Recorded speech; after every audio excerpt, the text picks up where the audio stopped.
अपने पिता और माताओं की आज्ञा लेकर राम लक्ष्मण विश्वामित्र के साथ चल पड़ते हैं। उस समय जो उनका स्वरूप होता है, अरुण नयन और बाहु विशाला, नील जलज तनु श्याम तमाला, कटिपट पीत कसय बर भाथा, सुचिर चाप सहायक दो हाथा।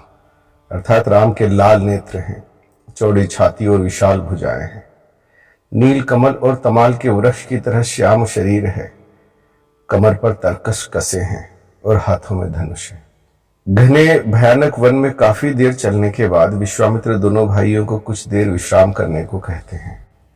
कुछ देर बाद विश्वामित्र बहुत समय से छाई चुप्पी को तोड़ते हुए कहते हैं, जानते हो राम, संसार में अन्याय को बल कब मिलता है? राम विश्वामित्र की तरफ जिज्ञासा भरी दृष्टि से देखते हैं। तब विश्वामित्र आगे कहते हैं, जब बुद्धि विलासी होने लगती है, समाज भोग विलास की ओर बढ़ने लगता है। विलासी बुद्धि का व्यक्ति केवल स्वयं के सुख के लिए ही जीवन जीता है, और यही मानसिकता जब पूरे समाज की हो तब पाप बढ़ता है। इसी के कारण सत्ता कोमल व भीरू हो जाती है। सत्ता कोमल व भीरू होने का कारण एक भीरू डरा हुआ कायर सत्ताधारी ही होता है। उसकी कायरता का कारण ही सत्ता का हाथ से चले जाने का भय है। वह सदैव तुष्टीकरण में ही लगा रहता है। ऐसे में अपराध बढ़ते हैं, न्याय व्यवस्था ठप रहती है और व्यापारी चोरी बेईमानी को अपना अधिकार समझने लगते हैं। पुत्र, आज संसार में ऐसा समय आ गया है कि धर्म का मर्म जानने वाला धर्म का प्रचार प्रसार करने के स्थान पर धर्म का ठेकेदार बन बैठा है। बुद्धिजीवी और सामर्थ्यवान लोग भोग विलास में डूबे हैं। आर्य राजाओं में मतभेद है। ऋषि मुनि ब्राह्मण अपना पेट पालने में व्यस्त हैं। ऐसे में एक अन्यायी और अत्याचारी शक्ति निरंतर संसार पर छाती चली जा रही है। विश्वामित्र की बातें सुन लक्ष्मण उद्यत हो उठे। वे कौन है गुरुदेव? कृपया हमें बताइए। ताड़का, मारीच या सुबाहु? मेरे भैया का एक बाण ही इनके लिए बहुत है। विश्वामित्र हंस पड़े। तुम्हारा यह उत्साह मुझे आश्वस्त करता है पुत्र। तुमने भयभीत होना सीखा ही नहीं। जिनको मारने की तुम बात कर रहे हो, इन्हीं के नाम से तुम्हारे पिता भय से पीले पड़ गए थे। पर जिनका तुम नाम ले रहे हो वे केवल शाखाएं मात्र हैं। जड़ है रावण। पर गुरुदेव, वह तो लंका में बैठा है। लक्ष्मण सहज भाव से बोले। यही तो कठिनाई है पुत्र। आर्य सम्राटों के लिए लंका किसी अन्य ब्रह्मांड की तरह है। पर सौमित्र, ये दूरी इतनी भी ज्यादा नहीं कि वहां पहुंचा ना जा सके। भय ने इस दूरी को इतना कर दिया है कि कोई भी राजा वहां पहुंचने की कल्पना भी नहीं कर सकता। इसका मुख्य कारण है भोग विलास में डूबे आर्य। भोगी व्यक्ति वर्तमान के सुखों में लिप्त रहता है और भविष्य में आने वाले संकट को अनदेखा करता रहता है। इसका कारण, अगर वह आने वाले संकट की ओर ध्यान देगा तो उसे वर्तमान के सुखों भोगों का त्याग करना पड़ सकता है। और अगर कोई हितैषी उसे उसके इस प्रमाद और बेहोशी के भविष्य में होने वाले परिणाम बताता है तो वह शत्रु समान ही होता है। अगर त्रेता से हटकर आज की बात की जाए तो बहुत ज्यादा समानता है। पर तब ये राक्षस आर्याव्रत की सीमाओं के बाहर तक ही थे। पर आज हमारे बीच रहते हैं। हमारे दिए कर से पलकर हमारा ही अस्तित्व समाप्त करने में लगे हैं। वे चालाकी के साथ अपनी संख्या बढ़ा रहे हैं और धैर्य धैर्य सही समय की प्रतीक्षा कर रहे हैं। और जो इनकी चालाकियों और योजनाओं को समझकर लोगों को जगाने की बात करता है, उन्हें वैसे ही देखते हैं जैसे रोज आधी रात को चौकीदार चिल्लाता हो, जागते रहो, जागते रहो। पर हमने आदत बना ली है उसकी आवाज सुनने की। उसकी आवाज सुनते ही हम और निश्चिंत होकर सो जाते हैं। हाँ, पर एक सिद्धांत है। उद्धव गीता में उद्धव कृष्ण से पूछते हैं कि कृष्ण, तुम्हारे रहते पांडव जुए में कैसे हारे, कैसे उन्होंने राज्य, यहां तक कि अपनी पत्नी भी खो दी। तब कृष्ण कहते हैं, उद्धव, जीत उसी की होती है जिसका विवेक जाग रहा हो।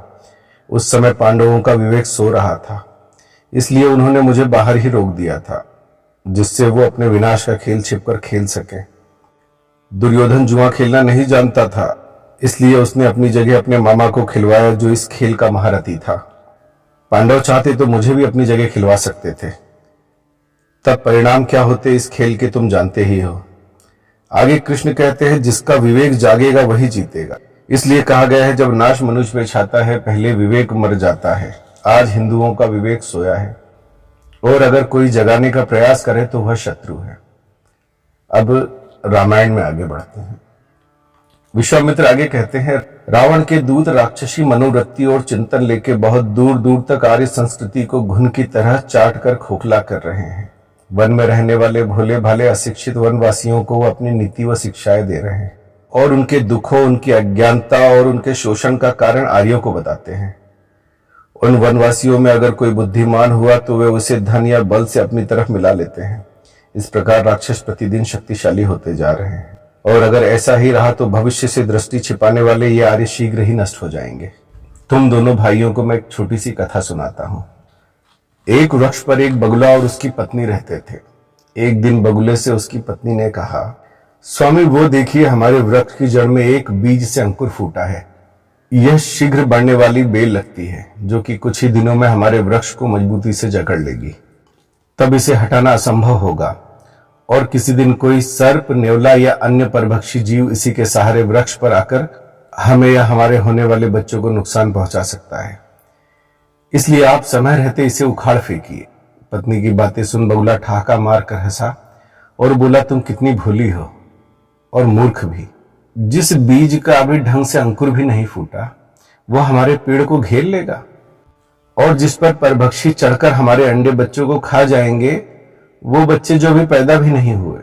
बगुले की पत्नी बगुले के भरोसे रह गई और बगुला लापरवाही में। बेल इतनी बढ़ गई कि उसे हटाना बगुले के वश में न था।